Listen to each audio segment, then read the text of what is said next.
তুই তো আমিষ খাবার খেয়ে নিয়েছিস, আবার তোরা নিউজ দাদারা বলছে আমার বাবা হয়। হ্যাঁ, কি ব্যাপার ন্যাংরা? তুই তো আমিষ খাবার খেয়ে নিয়েছিস, তুই তো তোর হচ্ছে ধর্মটাকে নষ্ট করে দিলি। ব্যাপারটা কি হবে বলতো? যা যা যা, গঙ্গা জলে ভালো করে স্নান টান কর, গঙ্গার জল খেয়ে থাক, অন্তত 2 মাস কোনো কিছু খাবি না, শুধু গোবর খাবি, ঠিক আছে? একদম গোমূত্রতে স্নান করবি আর গোবর খাবি, গোচনা খেয়ে খেয়ে মানুষ হবি, ঠিক আছে? কোনো খাবার খাবি না ন্যাংরা। তুই কিন্তু মাংস দিয়ে প্যাটিস খেয়েছিস, কখনো কিন্তু অন্য কিছু খাবি না ন্যাংরা, বলে দিলাম। আবার তোর আবার নাকি অনেক কিছু হয়েছে। হ্যাঁ, সত্যি কথা বলতে এরা না সত্যি কোথায় থাকে ভাই?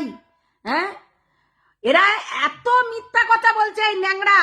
আর এই ন্যাংরার মিথ্যা কথাটা সবাই শুনছে, আর মিথ্যা কথাগুলো মানে ভেতরে নিচ্ছে, আর ওকে চলো জয় শ্রীরাম পতাকা ধরিয়ে দিচ্ছে। আর তোমাদেরকে একটা কথা বলি, আমরা জানি যে কোনো পুজোতে কোনো ছাগলকে যদি দান করা হয়, মানে সেই রকম ভাবে আমরা জানি, সেটা বলছি না, উচ্চারণ করছি না, শেষ মানে এরকম করা হয়, তখন কিন্তু তাকে রীতিমতো প্রপার ভাবে স্নান টান করিয়ে তিলক টিলক কেটে গলায় হচ্ছে রজনীগন্ধার মালা দিয়ে, মানে গাঁদা ফুলের মালা দিয়ে তাকে বরণ টরণ করে খটাম খটামের ভেতরে বসিয়ে তারপরে অন্য কিছু করবে। তো ন্যাংরাও তাই। শোন ন্যাংরা, এখন পুরো 1 মাস গঙ্গার গলা জলে ডুব মেরে বসে থাকতে হবে।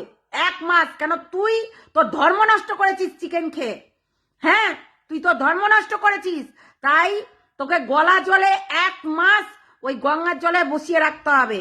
আর সেই নিউজ রিপোর্টার গুলো আছে, সবাই তোকে দিকে খেয়াল রাখবে কতক্ষণে ন্যাংরা চপের চুল হবে, কতক্ষণে ন্যাংরা চপের চুল হবে, ঠিক আছে?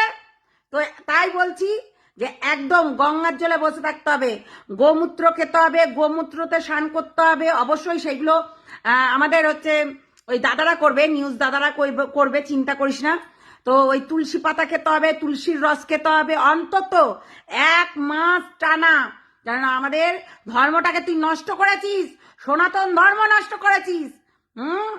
তাই এইগুলো করতে হবে অবশ্যই, ঠিক আছে? এগুলো করে নিস, কালকে আসছি তোকে আবারও দিতে।